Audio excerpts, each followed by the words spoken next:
Hi viewers, welcome to our channel. ప్రస్తుతం మనతో పాటు దాము బాలాజీ గారు, సీనియర్ జర్నలిస్ట్, వారితో ఒకసారి మాట్లాడదాం. సార్ నమస్కారం సార్. నమస్తే సార్, పేర్ని నాని ఒక పోలీస్ స్టేషన్కి వెళ్ళి అక్కడ ఎస్ఐతో గొడవ పడుతున్న వీడియోలన్నీ కూడా వైరల్ అవుతున్నాయి. సో ఫుల్గా గొడవ పెట్టేసుకొని నేను అధికారంలోకి వచ్చిన తర్వాత మేము చూపిస్తాం మేమేంటో అని చెప్పేసి వార్నింగ్ ఇవ్వడాలు, ఇటువంటివన్నీ మనం చూస్తాం. అసలు ఏం జరిగింది, ఎందుకు ఈ విధంగా పోలీస్ స్టేషన్లో వెళ్ళి గొడవ పెట్టుకున్నారు, మరి పోలీసులు ఏం చెప్తున్నారు, పేర్ని నాని వర్షన్ ఏంటి, మరి దీన్ని టీడీపీ ఏ విధంగా ప్రచారం చేస్తుంది, అసలు ఏం జరిగింది సార్ ఇష్యూలో? నిన్న పేర్ని నాని వీడియో విపరీతంగా వైరల్ అయింది. ఆయన మచిలీపట్నం పోలీస్ స్టేషన్లోకి వెళ్ళి అక్కడ సిఐ యేసుబాబు మీద గట్టిగా అరుస్తున్న వీడియో వైరల్ అయింది. ఆ వీడియోలో ఆయన మేమేంటో చూపిస్తాం, అధికారంలోకి వచ్చినాక నీ ఇష్టం వచ్చినట్టు తమాషాలు పడుతున్నారని ఎట్లా అంటావు మమ్మల్ని, ఇతను ఎందుకు తీసుకొస్తున్నారు ప్రతిసారి మీరు పోలీస్ స్టేషన్కి, అది ఇదని గట్టిగా ఆయన మాట్లాడుతున్నాడు. సో ఈ వీడియో వైరల్ అయింది. ఈ వీడియో మీద వైరల్ అయిన తర్వాత తెలుగుదేశం వాళ్ళు వైరల్ చేశారు దీన్ని గట్టిగా. పేర్ని నాని చూడు దౌర్జన్యం చూడండి, అతను ఇది వైసీపీ ప్రభుత్వమా లేకపోతే తెలుగుదేశం ప్రభుత్వమా అని, అదేదో పిల్లి గుడ్డిదైతే ఇలకు డాష్ ఆడిస్తుందని, ఆ విధంగా ఈ ప్రభుత్వం బలహీనంగా ఉందని తెలుగుదేశం వాళ్ళు కూడా వాపోతూ పోస్టులు పెడుతున్నారు. అట్లాగే దీని మీద ఎస్పీ విద్యాసాగర్ నాయుడు ఆయన నిన్న మీడియాతో మాట్లాడుతూ అతని మీద మేము కేసు పెడతాం, అతను ఒక దాన్ని ఏమంటారు విధుల్లో ఉన్న పోలీసు ఆఫీసర్ల మీద అతను దౌర్జన్యం చేసి విధులకు ఆటంకం కలిగించాడు కాబట్టి అతని మీద కేసు పెడతాను. ఇలాగ పోలీస్ స్టేషన్లు దౌర్జన్యం కరెక్ట్ కాదు, ఏదన్నా ఉంటే మామూలుగా మాట్లాడాలి, అడ్వకేట్ని తీసుకెళ్ళాలి, ఒక పద్ధతి మాట్లాడేది, పోలీసులకి ఎవరిని పిలిచి అయినా విచారించే హక్కు ఉంటుంది. సెక్షన్ 30 ఉన్నప్పుడు అక్కడ మెడికల్ కాలేజ్ దగ్గర వీళ్ళు వెళ్ళి ధర్నా చేశారు కాబట్టి అది చట్టవిరుద్ధం అయినప్పుడు వాళ్ళని పిలిచి ఎందుకు చేశారు మీరు ఏంటి అనేది విచారించే హక్కు పోలీసులకు ఉంటుంది కదా, దాన్ని భంగం కలిగించే విధంగా ఈయన గ్రూపును వేసుకొని పోయి ఇలా చేయడం కరెక్ట్ కాదు అనేది విద్యాసాగర్ నాయుడు చెప్పాడు ఎస్పీ. దానికి ప్రతిగా సమాధానంగా పేర్ని నాని మళ్ళీ మీడియా సమావేశం ఏర్పాటు చేసి ఆయన ఏం చెప్పారంటే, ఇక్కడ మేకల సుబ్బన్న అనే అతన్ని అక్రమంగా అరెస్ట్ చేసి నిర్బంధించి చేస్తున్నారు, పెళ్ళి ఉందంటే కూడా వదిలిపెట్టలేదు.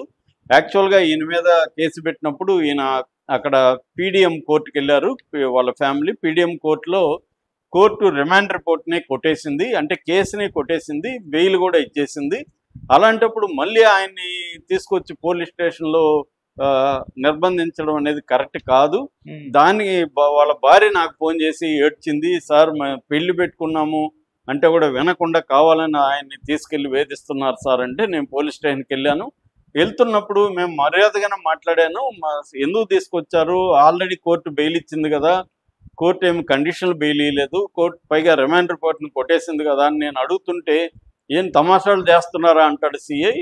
అతను అలా అన్నప్పుడు నేను గమ్మున ఉండాలా, మమ్మల్ని ఏంది అతను తమాషాలు చేస్తున్నారు అనేది, అతను అక్రమంగా ఒక వ్యక్తిని తీసుకొచ్చి నిర్బంధిస్తే మేము ప్రశ్నించకూడదా, నిరసన చేసే హక్కు లేదా, 365 రోజులు మీరు సెక్షన్ 30 పెట్టేస్తే ఇంక నిరసన ఎలా తెలియజేయాలి దేని మీద అయినా, కాబట్టి మీరు మమ్మల్ని ఎలా పెడతారు, మీరు 30 అనేది ఎప్పుడూ ఏదైనా ఉద్రిక్త పరిస్థితులు ఉంటే పెట్టాలి కానీ 24/7 365 days పెట్టేస్తే ప్రజలు నిరసన ఎలా తెలియజేయాలి, నిరసన తెలియజేయడం అనేది ఫండమెంటల్ రైటు. కాబట్టి మీరు అలా పెట్టేసి నేరం చేశారని అరెస్ట్ చేస్తే కోర్టే కొట్టేసిందంటే మీరు తప్పుడు కేసు అనే కదా, అలాంటప్పుడు మీరు సైలెంట్గా ఉండాలి. కానీ మళ్ళీ ఆ వ్యక్తిని పెళ్ళి ఉందంటే కూడా వినకుండా, సార్ నేను వస్తాను సార్ పెళ్ళి ఉంది సార్ అంటే కూడా వినకుండా బలవంతంగా తీసుకొచ్చి అతన్ని నిర్బంధిస్తే అడగకూడదా, నేను ఒక ప్రజాప్రతినిధిగా ఒక నాయకుడిగా అడగకూడదా, నేను అడిగినప్పుడు ఆయన మర్యాదగా మాట్లాడకుండా ఏం తమాషాలు చేస్తున్నారని మమ్మల్ని బెదిరించినప్పుడు నేను వాయిస్ పెంచడంలో తప్పేంటి, అవును నువ్వు ఏంటి ఎందుకు అలా అంటారు అని నేను అడిగాను, తప్పేంటి అనేది, కేసులు పెడితే పెట్టండి, నన్ను 2014-19 మధ్య కూడా కేసులు పెట్టారు, జైలుకి కూడా వెళ్ళొచ్చాను, ఇప్పుడు కూడా వెళ్తాను, కానీ మీరు దీని మీద ప్రాపర్గా కనుక్కొని మాట్లాడండి అనేది ఎస్పీకి ఈయన చెప్పాడు. సో ఓవరాల్గా ఇష్యూ చూసినప్పుడు ఏమవుతుందంటే, అంటే నేను ఏపీసీఎల్స్లో 5 ఏళ్ళు పనిచేశాను, ఆంధ్రప్రదేశ్ సివిల్ లిబర్టీస్ కమిటీలో, ప్లస్ నక్సలైట్ మూవ్మెంట్లో పనిచేశాను. నేను జైల్లో 8 నెలలు ఉన్నాను కదా, నా అనుభవం చెప్తాను. పోలీసులు అనేవాళ్ళు ఏం చేస్తారంటే వేధించదలుచుకుంటే ఏదో ఒకటి చెప్పి పిలుచుకొని పోలీస్ స్టేషన్లో పెట్టుకుంటాడు. నేను నా జైల్లోకి వచ్చే వాళ్ళతో అంతా మాట్లాడేవాడిని. ఎన్ని రోజులు పోలీస్ స్టేషన్లో ఉన్నా, ఒక్కొక్కడు నెల రోజులు ఉన్నాను సార్, 20 రోజులు ఉన్నాను సార్, 2 నెలలు ఉన్నాను సార్ అంటే నెల రోజులు కూడా వాళ్ళని పోలీస్ స్టేషన్లో బంధించి తర్వాత కోర్టుకు పెట్టిన సందర్భాలు బోల్డ్ ఉన్నాయి. నన్ను ఫర్ ఎగ్జాంపుల్ నన్ను కూడా 4 రోజులు పోలీస్ స్టేషన్లో పెట్టుకొని తర్వాత కోర్టుకు పెట్టారు, అప్పుడే దొరికినట్టుగా. అంటే పోలీసులు ఏం చేస్తారంటే ఎవరినైనా అక్రమంగా నిర్బంధించడం అనేది వెరీ వెరీ కామన్.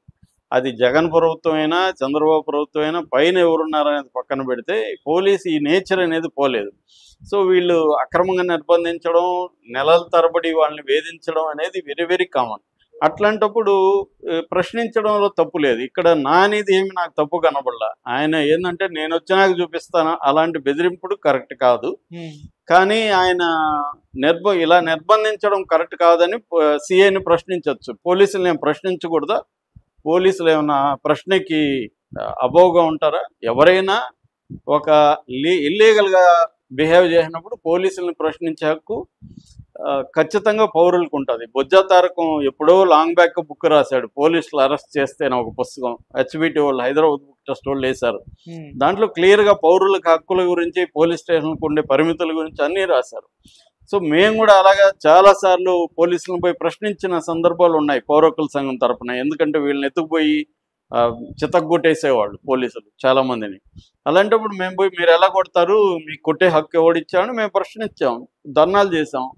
అలాగా ఎవరైనా చేయొచ్చు. ఆయన ఒక ప్రజాప్రతినిధిగా ఒక పౌరుడు, ఏదీ లేదనుకుందాం, పేరుని నానైన వ్యక్తి ఒక సాధారణ పౌరుడు ఇంకొక సాధారణ పౌరుడిని తీసుకెళ్ళి అలాగా ఇబ్బంది పెడుతున్నప్పుడు వెళ్ళి అడిగే హక్కు ఉంది. అడిగినప్పుడు మర్యాదగా మాట్లాడాలి. వాళ్ళు ఎట్లా బెదిరిస్తారు?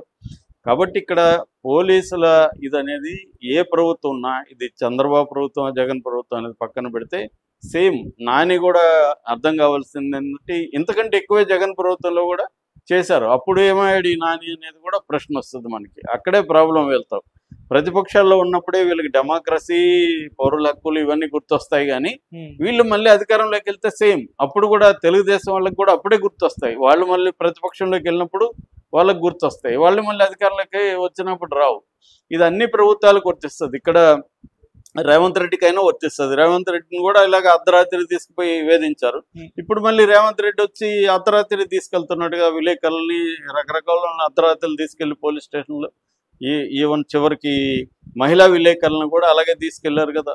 కాబట్టి ఆయన రేవంత్ రెడ్డి ఎన్నికల ముందు హరగోపాల్ వెళ్తే ఒక మీటింగ్, ఒక టీవీలో డిస్కషన్ పెట్టినప్పుడు హరగోపాల్ ఇదే చెప్పారు, మీరు ఇప్పుడు అంతా బాగానే ఉంటారు, మీరు అధికారంలోకి వెళ్ళినాక మీకేం తేడా లేదు, అందుకే మేము రాజ్యం అని ఎందుకు అంటామంటే ఎవరు అధికారంలో ఉన్నా రాజ్య స్వభావం ఒకటి ఉంటుంది, దాన్ని మీరు ఫాలో అవుతారని హరగోపాల్ రేవంత్ రెడ్డితోనే చెప్పాడు.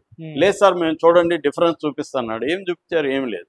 కాబట్టి ఇది ఏంటంటే పోలీసు వ్యవస్థని ట్రాన్స్పరెన్సీగా మార్చకుండా పొలిటికల్ వెండెట్ట అంటే ప్రతిపక్షాలని వేధించడానికి కోసం పోలీసుల్ని వాడుకోవడం అనేది ఆపాలి ముందు. అప్పుడే వాళ్ళని ప్రశ్నించే హక్కు ఉంటుంది. పోలీసుల వైపు నుంచి ఆలోచించినప్పుడు వాళ్ళకి కూడా ప్రెజర్ ఉంటుంది. మనకి ఇప్పుడు జైభీంలో కూడా ఏం చూపించాడు, వాళ్ళు ఎందుకు అంత చిత్రహింసలు పెట్టి ప్రజలను చంపుతున్నారంటే పొలిటికల్ ప్రెజర్ పోలీసుల మీద కూడా ఉంటుంది. సో ఫైనల్గా పోలీసులు కూడా tools in the hands of political system. So politicians కానీ కరెక్ట్గా ఉంటే పోలీసులు కూడా కరెక్ట్గా ఉంటారు. పోలీసులకు కూడా భయం భక్తి ఉంటుంది. ఎప్పుడైతే నువ్వే వాళ్ళని హింసించరా, వాళ్ళని వేధించు, వాళ్ళని కేసులు పెట్టు, వాళ్ళని అక్రమంగా తీసుకొచ్చి కొట్టు అని వీళ్ళే చెప్తుంటే పోలీసులు ఏం చేస్తారు? కాబట్టి ఇది ఈ మేజర్గా ఈ సిస్టమ్ అంటే గవర్నమెంట్ ఫంక్షనింగ్లో మార్పు రాకుండా కింది స్థాయిలో ఒక ఎస్ఐనో సిఐనో మనం బాధ్యులను చేసి తిట్టలేము. ఇక్కడ ఉంది పైనే కుళ్ళిపోయినప్పుడు కింద కుళ్ళిపోకపోవడం ఏముంటుంది? పైన ఈ పొలిటికల్ వ్యవస్థ అనేది ఏం మారలేదు. నేను గత 20-25 ఏళ్ళ నుంచి పర్సనల్గా నేను చూస్తున్న దగ్గరగా ఏమి మా టెక్నాలజీ వచ్చింది, అన్నీ వచ్చింది, కానీ మిగతా చాలా మారాయి, కానీ పోలీస్ డిపార్ట్మెంట్ ఫంక్షనింగ్ మాత్రం మారలేదు. దానికి ప్రధాన కారణం పొలిటికల్ సిస్టమే. పోలీసులను అనలేం. పొలిటికల్ సిస్టమ్ కానీ డిసైడ్ అయితే మార్చాలని పెద్ద విషయం కాదు, మార్చచ్చు. కెమెరాలు కంపల్సరీ ఉండాలి, నీ బిహేవియర్ ఎలా ఉండాలి, కంప్లైంట్ ఇస్తే మేము చర్యలు తీసుకుంటాం, ఇవన్నీ కానీ ఉంటే ఖచ్చితంగా పోలీసుల్లో కూడా బాధ్యత పెరుగుతుంది. కానీ వీళ్ళే వాళ్ళని ప్రెజర్ చేసి వైసీపీ వాళ్ళ మీద కేసులు పెట్టండి, వాళ్ళని అది చేయండి, ఇది చేయండి, ఈ సెక్షన్లు పెట్టండి అంటే పెట్టక తప్పదు. కాబట్టి రేపొద్దున వైసీపీ వాళ్ళు కూడా ఇదే చేస్తారు. అందువల్ల ఇది కాంప్లెక్స్ ఇష్యూ. ఒక సైడ్ తీసుకొని నాని తప్పు చేశాడా, నాని కరెక్ట్ అని సింప్లిఫై చెప్పలేము. ఎవరున్నా ఇదే జరుగుతూ ఉంది కాబట్టి సిస్టంలో రావాలి. ఇప్పుడు నానికి బాధితుడుగా ఆయనకి ఇప్పుడు అర్థమైతే ఆయన రేపు అధికారంలోకి వచ్చిన వాళ్ళ పార్టీ ఎందుకంటే బెటర్గా ఏమన్నా ఉంటుందా అనే దానికి ఆన్సరు నాని చెప్పాలి. Okay sir, thank you so much.